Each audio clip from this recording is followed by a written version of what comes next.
President Biden is urging Congress to ban bump stocks for firearms to, quote, save lives. In a 6-3 decision yesterday, the Supreme Court struck down a federal ban on the gun accessory. The court ruled the Bureau of Alcohol, Tobacco, Firearms, and Explosives overstepped its authority to regulate machine guns. Jan Crawford has more.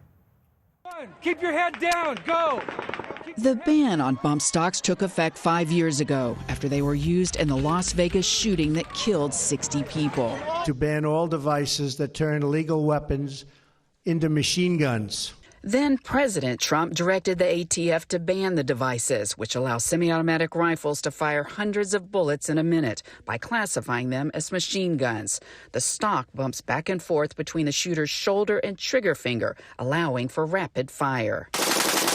Trump's executive action reversed Obama administration policy, which said it was up to Congress to ban bump stocks.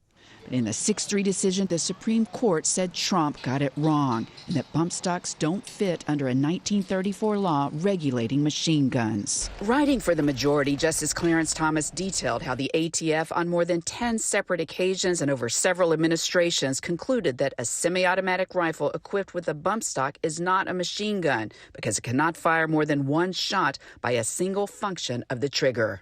In a separate opinion, Justice Sam Alito signaled there were no Second Amendment concerns, emphasizing there is a simple remedy: Congress can amend the law. But the ruling prompted a fierce dissent by Justice Sonia Sotomayor, who argued the decision would have deadly consequences. 17 states and the District of Columbia currently have laws banning bump stocks. In Congress, Senate Majority Leader Chuck Schumer said Democrats are ready to enact a federal ban but need Republican support. And gun control advocates said Americans want a ban on bump stocks before another tragedy. The American people have waited long enough for real action. The president has said he will sign a bill. It's time to act.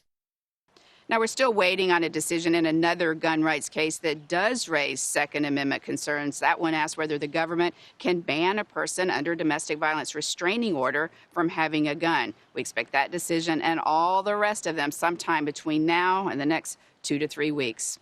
For CBS Saturday Morning, I'm Jan Crawford at the Supreme Court.